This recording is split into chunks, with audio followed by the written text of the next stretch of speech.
Қайырлы таң, құрметті көрермендер. Бүгін біз сіздерге фейс фитнес жаттығуының бір түрі бетке тонус, тонизация жасау көрсетеміз. Оны мынандай гүлдің сығындысынан алған сумен жасауға болады. Гүлдің сығындысынан алған суды, оны дистиллизация ретінде жиналған конденсаттан гүлдің сығындысын осындай пайдалы су ретінде шығарады. Сол суды қолдану арқылы біз бүгінгі жаттығуымызды бастаймыз. Егер сіздерде мұндай су болмаса, қапа болмаңыздар, жай ғана таза сумен жасауға болады. Бетті шымшу арқылы ауызды кішкене ашамыз.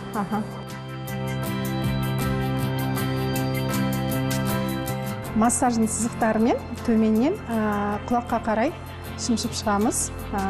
Міндетті түрде сіздерге айтып кетейін, бетіңіз таза болу керек.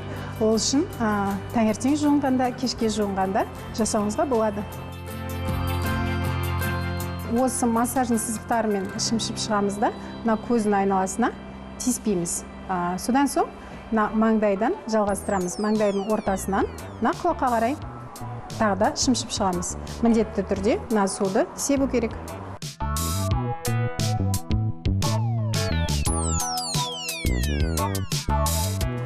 Мынандай қызарған іздер қалған дұрыс, өйткені ол қан айналымының жақсартқанын көрсетеді.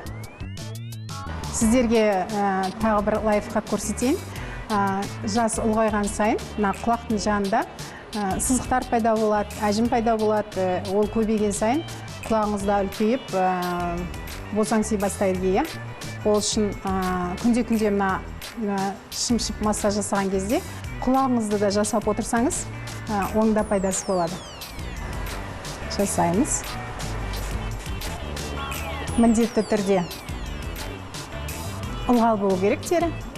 Мына жерден астынан алып, жоғарға қарай шымшып шығамыз.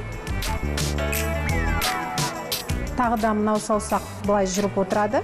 Осылай үстіндегі саусақ былай шымшып отырады. Енді сәуле өзіне жасап көрсетсін. Аузымызды ашамыз сәуле. Содан кейін массаждың сызықтарымен екі жаққа қарай осылай шымшып шығамыз. Сіздерге айтатыным, көрермендер, бұл массажды таңертең кешке жуынғанда жасайсыздар ғой.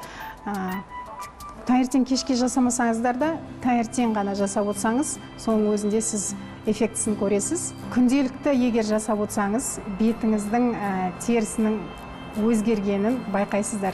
Көріңіздер жасап.